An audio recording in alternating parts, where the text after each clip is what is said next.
warahmatullahi wabarakatuh. Di sesi ini kita akan melanjutkan pembuatan aplikasi kas kelas.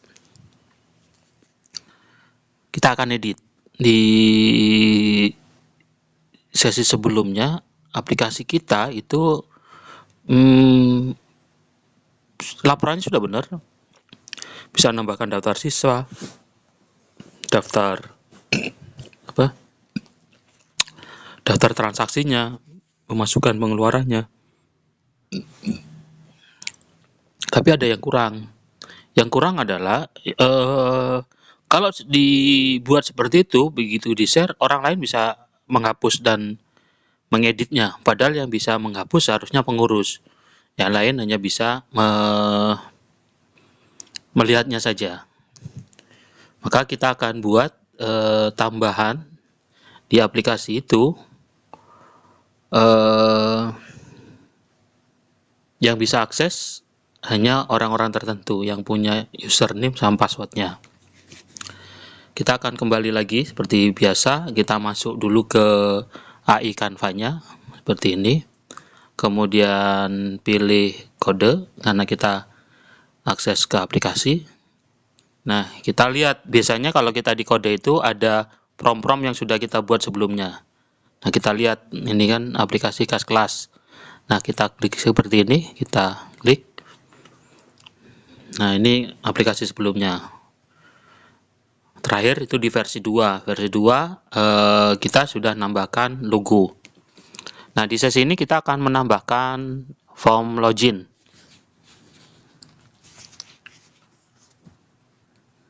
Oke, kita tambahkan promnya. Batasi akses dengan login user admin.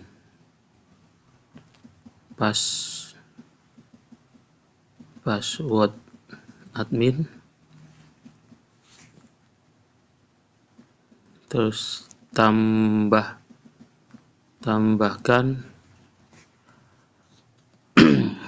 fitur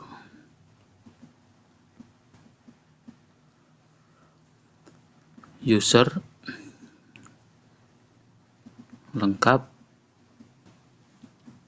ada tambah, edit, hapus dengan dua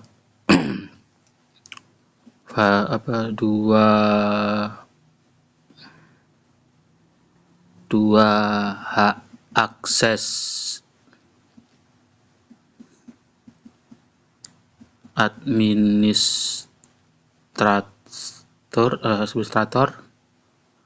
administrator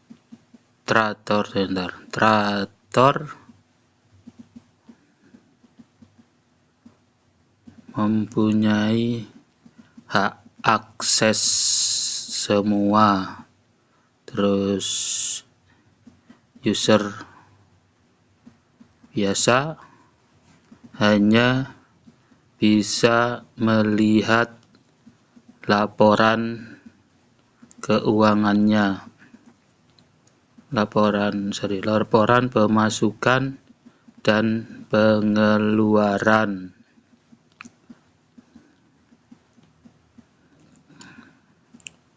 Oke, seperti ini. Batasi akses. Oke, kita coba ini.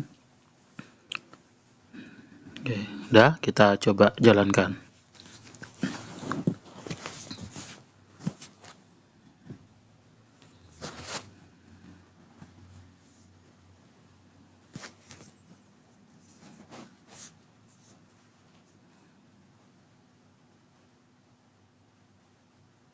Oke, sudah ditambahkan prosesnya.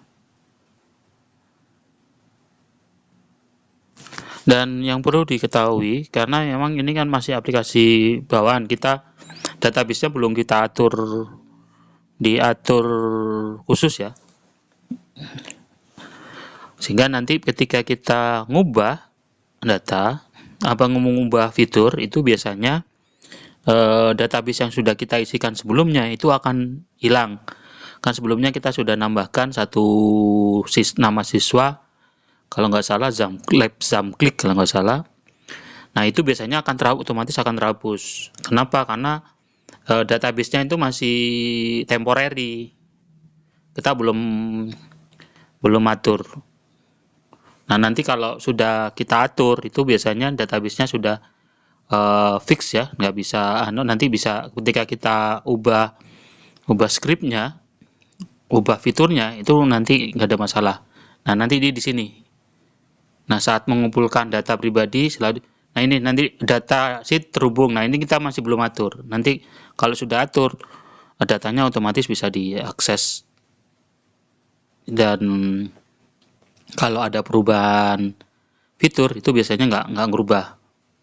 Nah, kita lihat. Nah, sekarang ada halaman loginnya. Kita tambahkan, tadi saya minta username-nya admin. Oke, ini sekarang sudah bisa masuk. Nah, kita lihat tadi data siswanya sebelumnya kan ada. Nah, ini masih hilang lagi. Kenapa? Karena database-nya itu kita belum atur supaya ngakses ke database itu khusus. Kita masih belum atur. Sehingga begitu ada perubahan script-nya atau ada perubahan fitur yang kita tambahkan, itu biasanya database-nya akan dikosongin lagi.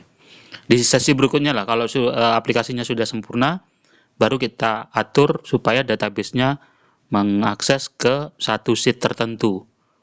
Dan itu nanti kita bisa simpan di itu. Kalau yang di Canva itu nanti ada Canvas sheet namanya. Tapi kita nggak akses itu dulu. Oke, di sini.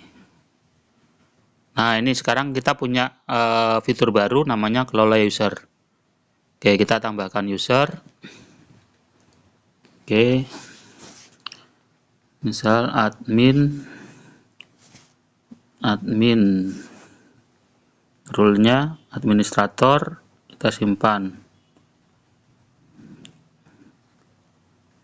Oke, tambahin lagi siswa, passwordnya 123, rule-nya user, simpan. Nah, kita sudah punya ada dua, yaitu admin sama siswa. Kita coba ya, kalau sebelumnya ketika pakai user admin, dia bisa ngelihat semuanya, pengeluaran, catat pengeluaran itu masih bisa. Kita coba yang satunya lagi, siswa, kemudian passwordnya 123. Salah, siswanya menggunakan huruf kecil kalau nggak salah. Siswa,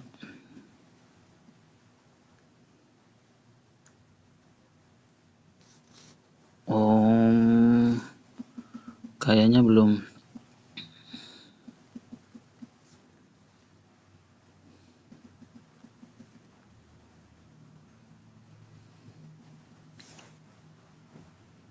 Oh, ini sudah diatur user. Sorry. Kayaknya kita tadi belum ngeset bahwa nantinya pengaturan user sama admin itu lewat database yang sudah kita tambahkan. Ini ya, user.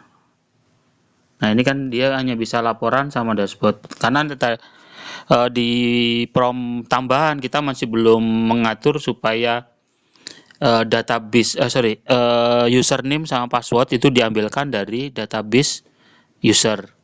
Dari nanti kita tadi belum atur itu, sehingga scriptnya itu baru ngatur bahwa ini adminnya pakai admin, usernya pakai user. Itu baru itu. Nanti di pertemuan berikutnya kita akan coba kita prompt lagi, kita ubah supaya ngarah ke database. Dia ngambilkan username sama passwordnya itu diambil dari mana? Dari database, bukan dari yang ada ini. Karena kan kita sudah set ke bahwa admin, passwordnya admin, user, passwordnya user. Nah, itu sudah kita set tadi dari prompt-nya. Nanti di pertemuan berikutnya kita akan coba buat menggunakan database user, atau kita sudah siapkan nama user, nama dan passwordnya. Saya kira cukup dulu di sesi ini. Lebih kurangnya saya maaf. Saya akhiri. Assalamualaikum warahmatullahi wabarakatuh.